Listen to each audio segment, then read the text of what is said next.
Or maybe you're the person who has a job that you absolutely love and you're not interested in being an entrepreneur or a quote-unquote dream chaser in the capacity we say.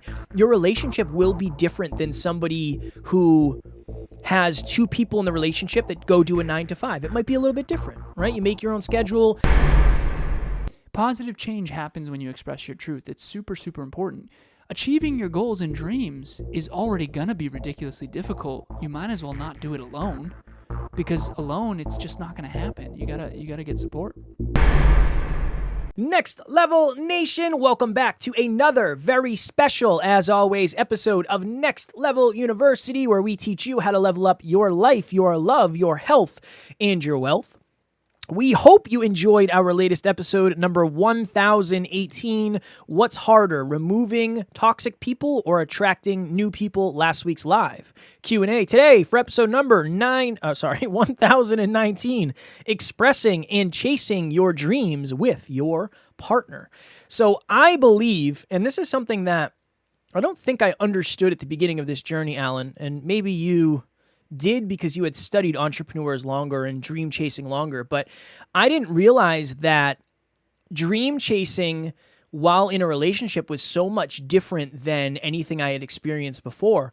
I've worked a lot of strange jobs and different jobs with different hours, but it's never been anything like this in terms of expressing my vision and my goals for the future and trying to communicate from my awareness what that will take for us. And it's just been very interesting where you have to do a great job of expressing your truth about your dreams, but you also have to figure out what does your partner want and how do you integrate those together? And specifically, how can you speak to the future that they're trying to create and align that with yours? So I had a client, somebody I was working with, and I remember we were talking and this person said, you know, it's very challenging because every weekend my partner has off from work and they're always saying like, hey, can we go to the beach? Hey, let's go hang out with these people. Let's go hang out by the pool. Let's go shopping. Let's go to this wherever. And he said, it's very hard for me to balance all this. And I said, well, what's your truth? Like, what is the truth that you need to express? And he said, honestly, I think I have to express the fact that I can't do this every Saturday. I mean, I have a lot of work to do, and that's when I catch up on it. I catch up on my work on Saturdays. And I said, okay, well, what's stopping you from expressing that? He said, I'm just afraid that my partner's not going to like that, or it's going to be a deal breaker, or this person's going to think I don't want to spend time with them. And I said, well, this is the interesting thing. I think that if you start a relationship and you're already chasing a specific dream, I think it actually makes it easier. If you becoming a dream chaser in the middle of your relationship happens, I think it's a little bit more challenging because you're kind of resetting the relationship. And that was the case in this scenario. So I said, look, I think you have to express this truth and just say, hey, a lot has changed since we've been together. This is what I'm trying to set us up for in the future. I know these are the things that we did value and we value together, but I need to make some shifts in order to be in alignment with the ultimate goal. And this person had that conversation, and the partner was somewhat receptive at first, but through living through that example and continuing to express his truth, that ended up realigning that relationship. And I think this person now has a much better, more sustainable relationship long-term because now it's at least on the truth. And I had somebody ask me this recently, Alan. I was on a call with a client, and this person said, how do you balance it with Taryn? And I said, what do you mean? She said, well, you have these like giant goals and you want to work every single day. And maybe Taryn isn't set up that way. Maybe she's not trying to change the world. She's trying to do her thing and work on what she loves and what she's passionate about and what she feels pulled to.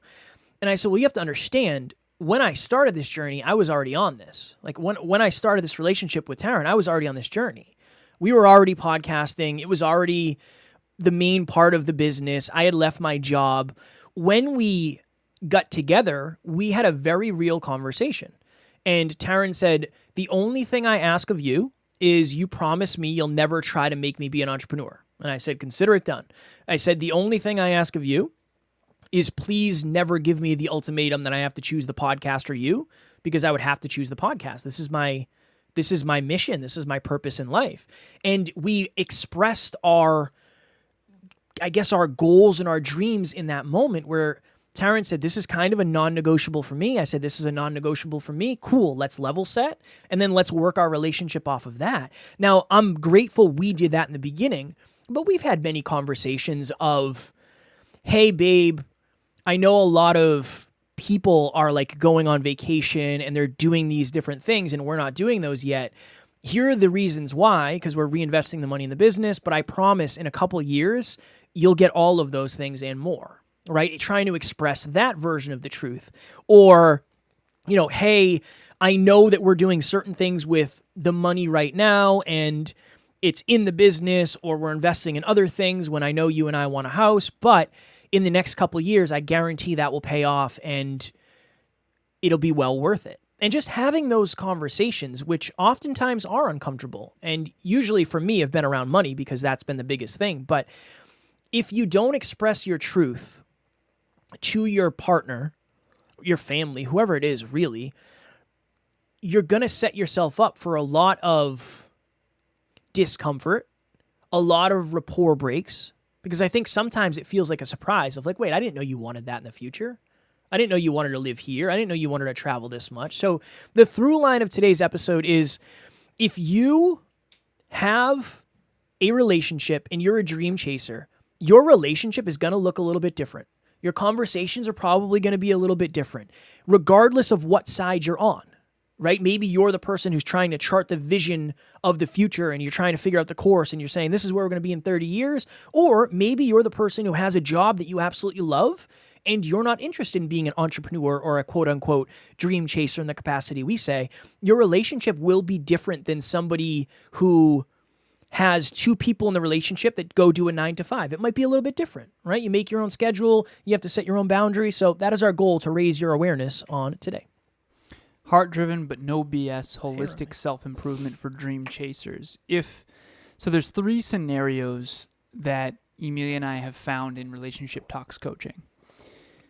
One scenario, the first scenario, is that neither partner really does have clear goals and dreams, and so both are somewhat winging it, and that's the life they want, and that's fine. Second scenario, burped, is one partner is a dream chaser. Kev, funny. One partner is a dream chaser and has very clear goals and dreams that they're optimizing for, aligning with, and working toward. And the other partner doesn't, or maybe they're at very different levels. And I'll give you a scenario there. Third scenario is both partners have very clear goals and dreams, and then that third scenario can go one of 2 ways. You can integrate them and they're compatible goals and dreams, or they're not. And so it gets very challenging at times to, I think, honestly, this is what I'm convinced of. I think the number one reason why people don't have goals and dreams is low self-belief. And I hope that this podcast has helped a lot of people believe in themselves more and set bigger goals and start working towards them. And I think that's a really good thing. What I also believe is once you start to get self-belief, you start to set bigger goals, it tends to hurt the relationships that you have in your life. And we've seen that time and time again. Not only your intimate relationship, but your relationship with your family, your friends. And think about like someone like a Serena Williams, when she wants to be the best tennis player she can be, all of a sudden, everyone who's a tennis player is now more likely to have a relationship with her. Everyone who's not an athlete or a tennis player, it's going to be harder. And so every single time that I've seen couples, one of them, and I'll give you this scenario. So this person comes into my life and they have very low self-belief. They're struggling and they're very honest and very humble about that. And this person said that they have about a level 2 self-belief, and this is probably about a year ago. And recently I'm talking to this person and I said, okay, I've noticed your self-belief increase drastically over the last year. What is it now? And he said, honestly, I'd say probably about a 6. And I said, okay. So it went from 2 to a 6. In terms of self-belief. And I said, would you say that your goals have increased, your dreams have increased? He said, yeah, definitely. And I said, okay, what's your biggest goal? What's the biggest dream that you have for your life? And he said, I've always wanted, and now I actually believe I can do this, whereas before I wanted it but didn't believe it. I've always wanted to leave a legacy for my kids and for my grandkids. I wanted to be able to set them up to where they can go to school and that they didn't have to worry about money. And that they would have opportunities that I didn't. I said, okay, awesome. So what does that mean in terms of financial goals? He said, well, definitely multimillionaire. And I said, okay, awesome. Totally doable. That's awesome. And he's like, now I actually believe that I can do that. And I actually kind of know how I'm going to do it too, which is wild for me. Awesome conversation. Now I'm talking to this person's partner, and I asked very candidly, I said, okay, what's the biggest goal or dream that you've ever had? And she's a very awesome human being, one of my favorite people. She's very humble, and she was vulnerable. And she said, I would say the biggest goal that I have is to buy and own my own home. And I said, okay, awesome. I said, now, what size of a goal do you think that is? And I think she said like a 3 or something like that. I said, okay, so you're dealing with a 3 and a 6. Now, if we're going to integrate these two goals and dreams, it probably feels like on some level that, you know, and I was talking to this person who has the goal to leave money to their kids and grandkids, and I said, probably sometimes it feels like you're not on the same team when it comes to financial goals, true or false? And he was like, yeah, definitely. And it's like, okay, on the day-to-day, it probably feels sometimes like this other person's not on your team when it comes to living together, and these two people live together. And she's like, yeah, honestly, sometimes I wonder why all of this stuff falls on me. So we have this really candid, awesome conversation, and I think that the real point of this episode is you cannot be on the same team if you're not building the same vision, if you're not building towards the same vision. And so the analogy that I use here, you've heard me use it many times in this podcast, is you and your intimate partner are sitting at a kitchen table, and you have 1,000 puzzle pieces just splayed out across the table. Are you building the same puzzle? What if only one of you has seen the front cover? Or what if you're building 2 different puzzles with the same pieces? You're going to feel like you're not on a team, when in reality, all you have to do is say, oh, here's my vision. Here's the cover I saw. Can we make sure that we're building the same puzzle here? And what I can guarantee you, and I've seen this many, many times in relationship talks and the we coaching and the we events that we do, once you get on the same page, the whole is actually greater than the sum of the parts. Now it's like, okay, here's your dream home, and now we can actually build an even bigger dream home now that this other person wants to be a multimillionaire. And now we can be a team towards that vision now that we're going to integrate the visions. But the only way to do that is to really get on the same page and be vulnerable and communicate with your partner when you don't feel like you're on the same page. And so those are the 3 scenarios. First one is no visions from either partner. Second scenario, one person has a really big vision and one of them doesn't. Totally okay. Third scenario is both have massive visions, but maybe not the same vision. And in all 3 of those scenarios, the solution is vulnerable communication and courage, and trusting that you're better off together than apart once you actually get on the same page, very similar to what Kevin and Taryn did. Hey everyone, I'm Helen Baker from Melbourne, Australia. I'm an entrepreneur and a client of Alan's from Next Level University. I've had many business coaches in the past, and I can honestly say that Alan is seriously next level, and excuse the pun, but he has this unique ability to help you find a solution to your business problems using his intellect and his business modeling and his genuine, heartfelt desire to help you achieve your goals. I can be vulnerable with Alan, I can share anything and feel comfortable in his presence, knowing that at the end of our coaching sessions, I feel empowered to do incredible things. So if you're looking for a business coach, I highly recommend Alan, because his advice and his ability to coach you will be instrumental in achieving your success. It's a challenge for sure, because you don't always have anything to compare it to. I think that's one thing. And I know I've had people tell me before that they're afraid to tell their partners their goals for many different reasons. One, maybe it was a newer relationship and they said, well, I don't want this person to know I want to be a millionaire because I don't want them to stick around just for the money or whatever it may be. Or, I don't want this person to know I want to do this because that might scare them away, or they don't want to be in the public eye, or whatever it may be. And I think at the end of the day, if you don't express it and communicate it, if and when it does come up, that's a potential jeffing, right? And I think that there's not a lot of data or content out there for this, because it really is different. You know, you and I work from home, but like we have weird hours, right? It's Monday. We work until 7, at least, usually 7:30 or 8 every single Monday. So Monday's gone, 5 in the morning till 8 at night. Now that I'm getting up on time, see Wednesday's episode if you missed it. And like the weekends, like Saturdays, I know you work all day. I work probably a half day Saturday. So it is a little bit different. And I think you just have to express that.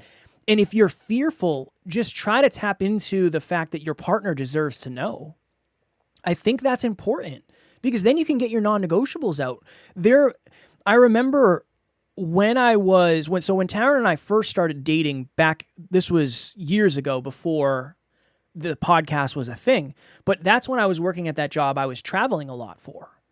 And that job was my quote unquote dream at the time. I was dream chasing, making a lot of money. That was my goal. And I remember when Tara and I reconnected, she said, I never would have been able to last with you doing that job. You were gone every single week. It just wouldn't have been sustainable. And that's important. That's good to know, because that helps me make the decisions I make today. So one of the things that we're always talking about is vulnerable communication.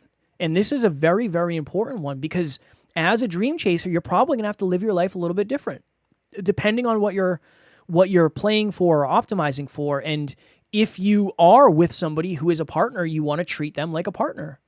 Maybe you're the one charting the course, and maybe you're the one with the massive goals. Well, you still have to have the conversations, because to Alan's point, I've definitely been guilty of this in the past, of working so hard on the business, in the business, that sometimes I forget about the stuff that has to happen at home. And then Tara and I have a conversation, and not often, but occasionally I'll have an ego flare and say, well, I worked 80 hours this week. And it's like, that doesn't matter. It's still my job and my duty and my responsibility to make sure that, just like Taryn supports me in the 50-year goal, I support her in the everyday goals of living as human beings. So yeah, it goes both ways. And the important piece that I want to make sure that gets said here today, and I think Alan did a great job of this, but understanding that each part of the relationship is just as important as the other, because it makes the relationship whole.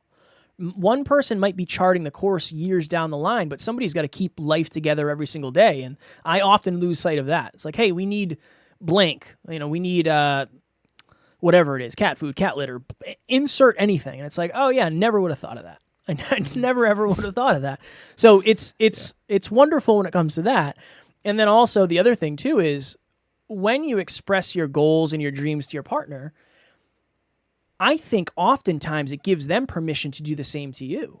When you say, hey, I want to have a beautiful house on the side of a mountain somewhere, I think it gives that person the permission, the courage, the confidence to say, yeah, you know what, I've always wanted to have a farm, or I've always wanted to have a really nice garden, or I never had a pool growing up and I'd always want to do that. Like, then you guys can talk about those goals together, those dreams together, and then get back and closer on the same team. So yeah, this is a very important thing that I don't know gets talked about enough.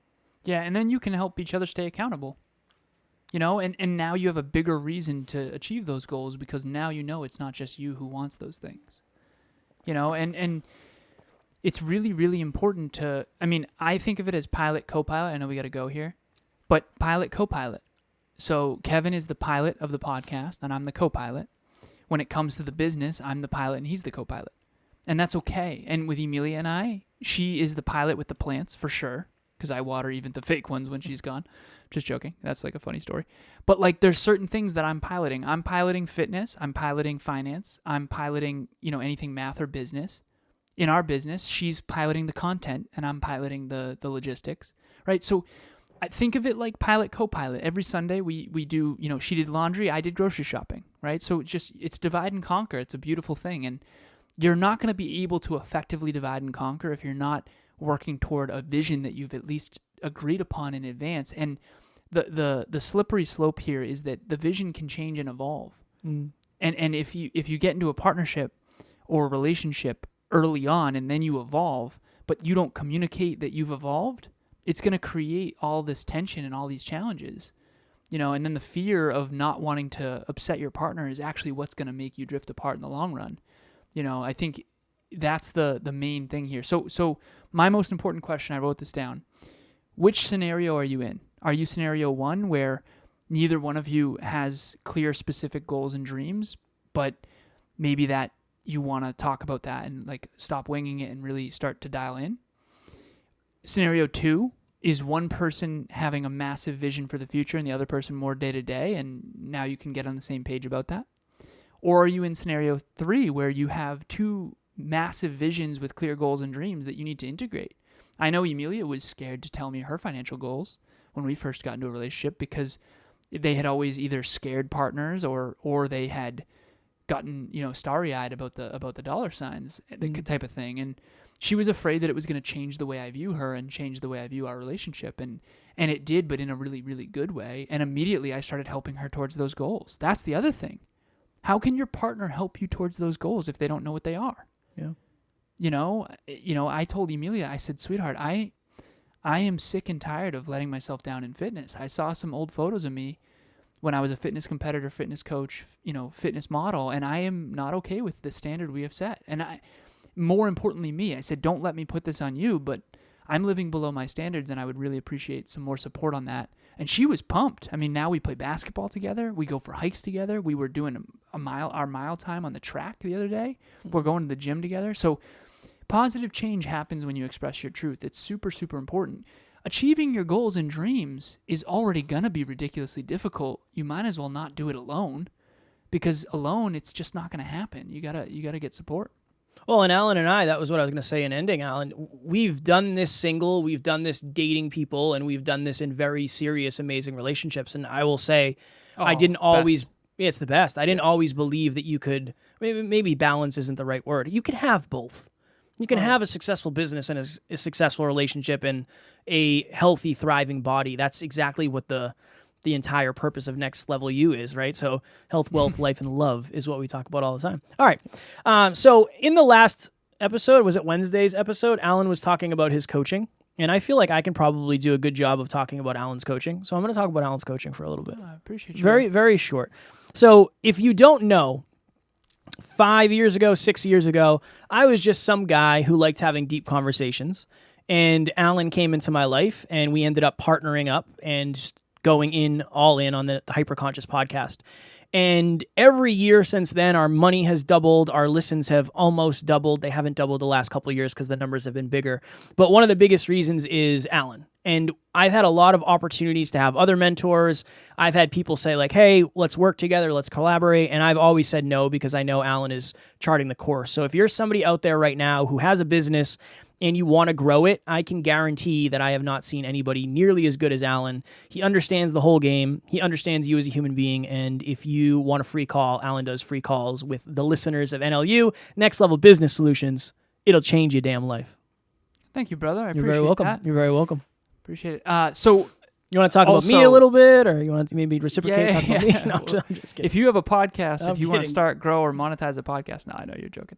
So I want to talk a little bit about book club. So every Saturday we do book club. The real thing I want to share with everyone is if you haven't voted, we have a poll. So every time we do a new book, we're about to finish Carol Dweck's Mindset, and we're going to start our new book soon. These are the 5 options: High Performance Habits by Brendan Burchard, Limitless by Jim Quick, Dare to Lead by Brené Brown, Essentialism by Gregory McKeon, and Daring Greatly by Brené Brown. Brené Brown has 2 appearances on this poll. If you are not yet in Next Level Nation, join Next Level Nation. At the very top of the page, there's a poll that Amy put in there, Amy D. We have 2 Amy's on the team now, so we got to say Amy D. So Amy D put a poll at the very top. As of right this moment, Dare to Lead by Brené Brown has 44% of the votes. So if you do not want Dare to Lead by Brené Brown, you got to get in there and vote. I voted for Essentialism by Gregory McKeon, but all of the books are truly world-class, and I'm super, super excited to see there. I voted for Dare to Lead, I believe. Hell yeah, man. So if anybody else wants to vote for that, let's make that the winner. Also, in the business of being authentic and transparent and sharing our Jeffings, my audio just jeffed. So for some reason, Audacity is recording none of what I'm saying right now. I don't know why that happened, but yeah, it's going to be fine. Okay, Next Level Nation tomorrow. Please hold for episode number 1020. Can your goals be too big? I was asked this question on a podcast recently, and I went off on the answer. It was one of the first times I've ever talked about that, because Alan and I have a lot of new awareness when it comes to goal setting, and we're going to share that with you on Saturday's episode. Hopefully you have a wonderful Friday. As always, at NLU, we do not have fans, we have family, and we will talk to you all tomorrow. Please reach out